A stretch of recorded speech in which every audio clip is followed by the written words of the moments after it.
नमस्कार। Public news times channel Shimla में आपका स्वागत है। शिमला के लक्कड़ बाजार हार्ड एरियाज़ में टीचरों का बहुत अभाव है और विशेष करके जो साइंस के टीचर्स हैं वो उपलब्ध नहीं है, क्योंकि मुख्यमंत्री श्री सुखविंदर सिंह सुक्खू जी ने निर्देश दिए थे कि गेस्ट फैकल्टी के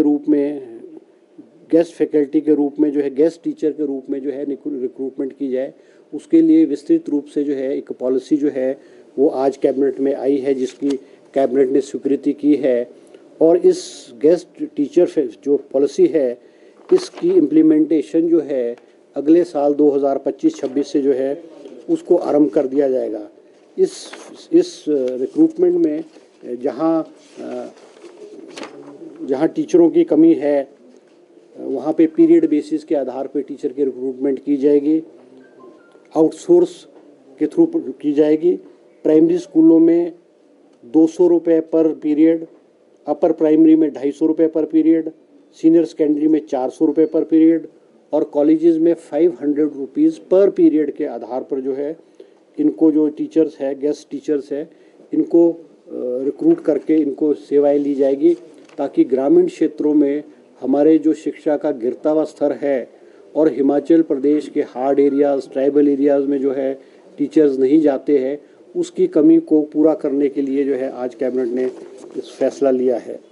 इसी प्रकार से हमारे एसएमसी टीचर को रेगुलराइज करने की बात की थी, उनके लिए पूर्व में पॉलिसी बना दी गई थी जिसमें एलडीआर कोटे के थ्रू 5% एलडीआर कोटे के थ्रू उनकी रिक्रूटमेंट उनको रेगुलराइजेशन का जो रास्ता जो है साफ़ किया गया था। मगर देखने में आया कि पीजीटीज़ और डीपीज़ के डायरेक्ट रिक्रूटमेंट का जो है 5% का कोटा नहीं था। आज कैबिनेट ने पीजीटीज़ और डीपीज़ को भी इस डायरेक्ट 5% एलडीआर कोटे के माध्यम से डायरेक्ट रिक्रूटमेंट के माध्यम से इम्प्लीमेंट करने के लिए आज स्वीकृति प्रदान की है। आज कैबिनेट ने एक और अहम फैसला लेते हुए हमारे एजुकेशन डिपार्टमेंट में जो डेली वेजेस पे जो है बहुत सारे पार्ट टाइम कर्मचारी लगे हुए थे जिनकी सेवा काल 11 साल पूरी हो चुकी है, उनको नियमित करने की मांग थी। आज कैबिनेट ने जितने भी जो एजुकेशन डिपार्टमेंट में 11 साल की नौकरी जिनकी पूरी हो गई है उनको रेगुलर करने का जो है फैसला आज जो है कैबिनेट ने ले लिया है। इसके अलावा नेशनल एजुकेशन पॉलिसी 2020 में ये तय किया गया है कि फर्स्ट क्लास में बच्चा जो है 6 साल से कम का उसकी एडमिशन नहीं होगी, मगर क्योंकि बहुत सारे लोगों को नर्सरी में, अपर केजी में, लोअर केजी में उनके एडमिशन्स जो है वो करा दी गई थी और सरकार ने जो इनके एडमिशन्स हैं जो आंगनवाड़ी स्कूल्स में है, प्री नर्सरी में है, नर्सरी में है, केजी में है, उनकी वन टाइम रिलैक्सेशन उनको जो 6 साल से कम है उनको रिलैक्सेशन देके ताकि उनके एडमिशन्स जो है नेक्स्ट क्लासेस में उनके एडमिशन हो सके। कैबिनेट ने क्योंकि एक कैबिनेट सब कमेटीज़ जो है वो होम स्टे के बारे में भी जो है वो पूर्व में कैबिनेट द्वारा बनाई गई थी जिसकी अध्यक्षता मेरे द्वारा की गई थी, उसकी आज रिपोर्ट जो है होम स्टे के लिए भी कैबिनेट में आज वो जो रिपोर्ट है वो सबमिट की गई है और कैबिनेट ने होम स्टे पॉलिसी 2024 को जो है वो आज स्वीकृति जो है प्रदान की गई है, जिसमें बहुत सारे प्रोविज़न किए गए। क्योंकि मैं विस्तृत रूप से अगर उसमें डिटेल में जाऊंगा, अलग अलग कैटेगरीज के जिनके 2 रूम्स हैं, 4 रूम्स हैं, 6 रूम्स हैं, उनकी रजिस्ट्रेशन फ़ीस है, उनका क्या प्रोसेस होगा और फिर हमने वो कैटेगराइज भी किया है कि जो होम स्टेज अर्बन एरियाज़ में है और रूरल एरियाज़ में है उनको अलग अलग कैटेगरीज, जो पानी के बिल्स हैं, पानी का बिजली का है, उनका उस तरह से हमने कैटेगराइज किया है विस्तृत रूप से, वो एक अलग वो है। इसके अलावा जो है माननीय हमारे राजस्व मंत्री जगत सिंह नेगी जी की अध्यक्षता में एक हाई पावर कमेटी बनी थी जो हमारे हाइडल प्रोजेक्ट्स है जो कि खास करके 25 मेगावाट से जो है कम थे, उनमें किस तरह से तेज़ी लाई जाए, क्योंकि हिमाचल प्रदेश में लगभग कोई 700 के करीब जो प्रोजेक्ट्स हैं वो रुके हुए हैं या वो अलॉटेड है, जो जो जिनको अलॉट किया गया उन्होंने प्रोजेक्ट शुरू नहीं किया, या बहुत सारे प्रोजेक्ट्स ऐसे अनअलॉटेड जो है, उसके लिए भी जगत सिंह नेगी जी ने, उनकी कमेटी ने रिकमेंडेशन जो है वो कैबिनेट को दी है, और कैबिनेट ने वो रिकमेंडेशन जो है वो एक्सेप्ट करके उनको एक पॉलिसी के रूप में फ्रेम करने के लिए कैबिनेट ने हिदायत दी है, ताकि हिमाचल प्रदेश के जो रिसोर्सेज है वो जनरेट हो, उसमें बढ़ावा है। क्योंकि पिछले 5 साल में जब भारतीय जनता पार्टी की सरकार थी, हाइडल प्रोजेक्ट्स में जो है और पावर सेक्टर में जो है एक बिल्कुल ठहराव आ गया था, और कोई भी नए प्रोजेक्ट जो है वो हिमाचल प्रदेश में नहीं आए हैं। हाइडल प्रोजेक्ट्स में तेज़ी आए, इसलिए ये कदम उठाया गया है। इसके अलावा आज कैबिनेट ने एक और फैसला किया है कि हमारे जो पैरामेडिकल स्टाफ है, जिसमें हमारे नर्सिस है, पैरामेडिकल स्टाफ है, मिनिस्ट्रियल स्टाफ है, नॉन मिनिस्ट्रियल स्टाफ है, इनके बाइफर्केशन जो है डायरेक्टरेट ऑफ हेल्थ सर्विस और डायरेक्टरेट ऑफ मेडिकल एजुकेशन में इनको अलग अलग करने का आज फैसला लिया गया है। और जो एम्प्लॉयज़ हैं जो health directorate of health department में रहना चाहते हैं या वो मेडिकल एजुकेशन में जाना चाहते हैं, वो उनसे ऑप्शन ली जाएगी, और जो काडर है पैरामेडिकल स्टाफ का, नर्सिस का और क्लास 4 का, वो अलग अलग किया जाएगा। क्योंकि देखा ये जा रहा था कि बहुत सारे लोग जो है, बहुत सारी जो टीचर नर्सिस हैं या पैरामेडिकल स्टाफ है, वो समय समय पर मेडिकल कॉलेज से निकल के आसपास की पीएससीज में और सीएससीज में चले जाते थे। उससे मेडिकल कॉलेजेस का जो है उनका जो सिस्टम है वो डिस्टर्ब हो जाता था, ताकि हमारी मेडिकल सर्विसेज जो है वो हाई लेवल की हो और ड्यू टू वेरियस ट्रांसफ़र जो है वो इफ़ेक्ट ना हो। इसलिए आज कैबिनेट ने जो है ये फैसला लिया है कि ये जो कैटेगरीज जिनका मैंने कहा है, इनकी जो है अलग अलग जो है इनका कार्डर अलग अलग किया जाएगा। आज फैसला लिया गया है कि जो हमारे डीएमएफटी के रूल्स हैं, जिसकी अमेंडमेंट गवर्नमेंट ऑफ इंडिया ने की है और स्टेट गवर्नमेंट्स को रेटिफिकेशन के लिए भेजा है, वो आज कैबिनेट ने भी DMFT Himachal Pradesh district mineral foundation trust rules को अपनी स्वीकृति प्रदान की है। इसके अलावा कैबिनेट ने जो है एक detail project report for construction of 33 kV line जो है वो थिरो टू किलार जो है चंबा पांगी डिस्ट्रिक्ट के लिए जो है वो स्वीकृति प्रदान की है, जो 45 करोड़ रुपए के से सैंक्शन की जाएगी। और जो है क्योंकि हमारे डेवलपमेंटल वर्क्स जो हैं वो बहुत समय लेते थे, जैसे टेंडर की पब्लिकेशन है, टेंडर को अवॉर्ड करना है, और इस तरह से ये सारे को शॉर्ट करने के लिए आज कैबिनेट ने इनके जो टाइम लिमिट्स हैं उसको जो है वो रिड्यूस कर दिया है। इन्होंने ऑनलाइन पब्लिकेशन का टाइम जो है 10 दिन से उसको 7 दिन पे कर दिया है। Letter of acceptance of to be issued by AE executive engineer उसको 20 दिन से रिड्यूस करके 12 दिन कर दिया है। और एससी को जो लेटर एक्सेप्टेंस है, जो टेंडर्स के लेटर एक्सेप्टेंस है, उसका समय 27 दिन से घटा करके 17 दिन कर दिया गया है। और चीफ इंजीनियर की जो एक्सेप्टेंस ऑफ लेटर है उसका टाइम रिड्यूस करके 30 दिन से 22 दिन कर दिया गया है।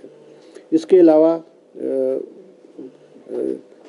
फॉरेस्ट डिपार्टमेंट में भी देखा गया था कि हमारे जो एफसीए की क्लियरेंस होती थी, एफआरए की क्लियरेंसेस होती थी, या आपदा के दौरान जो है जंगलों में या सड़कों के किनारे या शहरों में भी जो है जो पेड़ जो गिर जाते थे, और फिर उसमें ये प्रोसेस होता था कि वो ऑक्शन जो है Himachal Pradesh forest corporation auction करता था, और एक बड़ा लंबा प्रोसेस होता था, और वो पेड़ सड़ जाते थे या वो खतरा हो जाता था तो वो पेड़ उगते नहीं थे।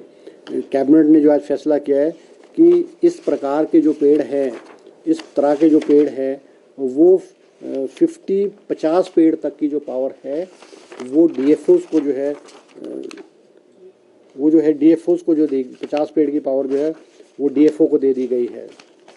और डीएफओ अपने लेवल पे जो है एक नॉर्मल टेंडर के प्रोसेस को अपना करके उस पेड़ों की ऑक्शन करके जो है वो कर सकता है, ताकि जो हमारे जो प्रोजेक्ट्स हैं, चाहे वो इंफ्रास्ट्रक्चर के प्रोजेक्ट्स हैं, चाहे स्कूल बिल्डिंग्स है, हॉस्पिटल्स है, रोड्स है, इनमें जो आते थे उनको उनकी फेलिंग करना, उनको जंगल से निकालना है, बहुत बड़ा समय लगता था। ताकि टाइम को बचाने के लिए सरकार ने ये कदम उठाए हैं।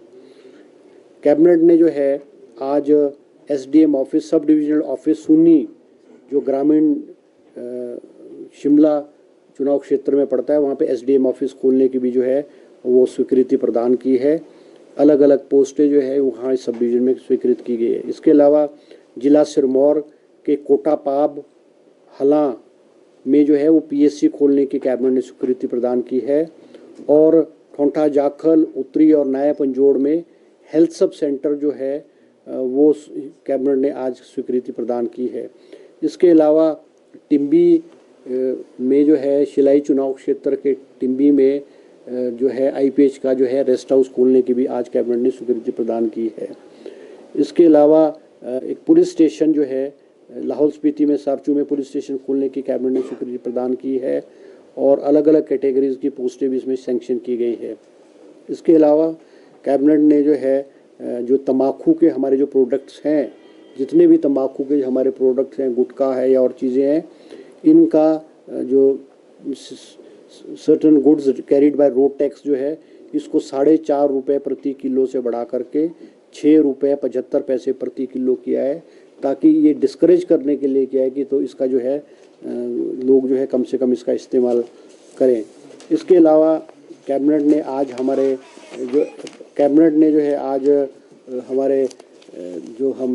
अर्बन एरियाज़ के क्षेत्र है, जहाँ पे अपग्रेडेशन जो करने, पंचायत को अपग्रेड करके जो है 13 नगर पंचायत बनाई गई है। जिसमें नगर पंचायत संधोल डिस्ट्रिक्ट मंडी में, धर्मपुर डिस्ट्रिक्ट मंडी में, बरसर हमीरपुर ज़िले में, भोरंज डिस्ट्रिक्ट हमीरपुर में, बंगाना डिस्ट्रिक्ट ऊना में, कुनिहार डिस्ट्रिक्ट सोलन में, बलदवाड़ा डिस्ट्रिक्ट मंडी में, बनीखेत डिस्ट्रिक्ट चंबा में, कोटला डिस्ट्रिक्ट कांगड़ा में, नगरोटा सूरिया डिस्ट्रिक्ट कांगड़ा में, कुंदैन डिस्ट्रिक्ट कांगड़ा में, स्वारघाट डिस्ट्रिक्ट बिलासपुर में और झंझूता डिस्ट्रिक्ट बिलासपुर में, इन सब को नगर पंचायत बनाने की आज कैबिनेट ने स्वीकृति प्रदान की है। इसके अलावा हमारे जो ऊना है, ऊना जो है नगर काउंसिल थे, इसको म्यूनसिपल कॉरपोरेशन बनाने की स्वीकृति प्रदान की है। इसी तरह से बद्दी को भी जो है म्यूनसिपल कॉरपोरेशन बनाने की स्वीकृति प्रदान की गई है कैबिनेट ने। और हमारे हमीरपुर को भी जो है म्यूनसिपल कॉरपोरेशन बनाने की स्वीकृति प्रदान की गई है। इसके अलावा नदौन की जो नगर पंचायत है उसको म्यूनसिपल काउंसिल बनाने की कैबिनेट ने जो स्वीकृति प्रदान की गई है, क्योंकि इसकी औपचारिकताएं पूरी करने के बाद इसको नोटिफाई किया गया था। और जो ऑब्जेक्शंस थे, कईयों के ऑब्जेक्शंस थे, उनको ध्यान में रखते हुए कुछ एरियाज़ को ऐड भी किया गया है, कुछ एरियाज़ को डिलीट भी किया गया है। मगर आज कैबिनेट ने ये जो 13 नगर परिषद है और 4 हमारी म्यूनसिपल कॉरपोरेशंस है, इनको स्वीकृति प्रदान कैबिनेट ने जो है की गई है।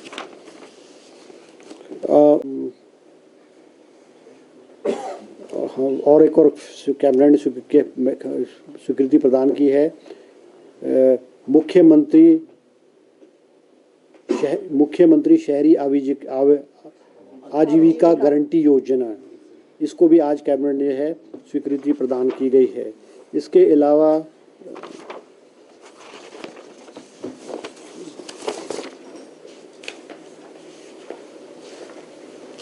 अलावा 3 पोस्टें assistant engineer mechanical grade 1 class 1 contract basis पे जो है IPH विभाग में जो है वो कैबिनेट ने जो है सैंक्शन की है। कैबिनेट ने ये भी फैसला किया है कि कुछ जो हमारी वाटर सप्लाई स्कीम्स हैं, ग्रेविटी वाली स्कीम्स है, उनका जो रखरखाव जो है, उनकी जो मेंटेनेंस है, वो पंचायतों को दी जाए, अलग अलग डिवीजनों में जो है उसको दी जाए।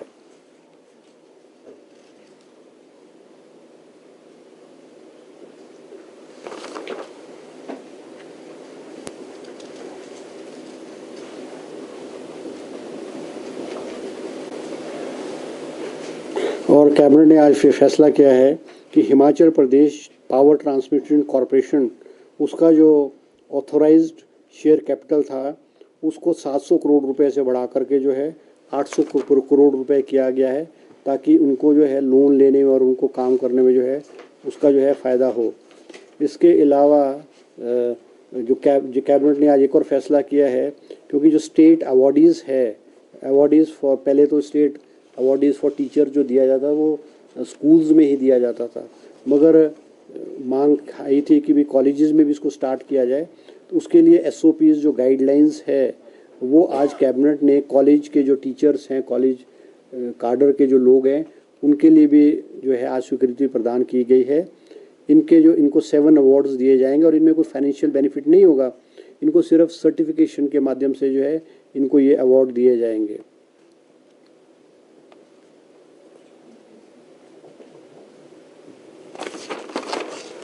यही फैसले जो है आज जो है कैबिनेट ने जो है किए हैं। और एक और है वो जो महिलाओं को जो है जो उनके आवास के लिए जो जैसे 1.5 लाख रुपए दिया जाता था, विधवाओं को, एकल नारी को जो है वो 1.5 लाख रुपया प्रति मकान के लिए दिया जाए, उसको राशि को बढ़ा करके जो है वो 3 लाख रुपए जो है आज जो है कैबिनेट ने जो है किया है। ये कुछ फैसले थे कैबिनेट। इसके माध्यम से एक बार सवाल ये उठता है कि बैकडोर एंट्री के लिए भी जो अस्थायी इस तरह की नियुक्तियां रहती है, आरोप लगते रहते हैं।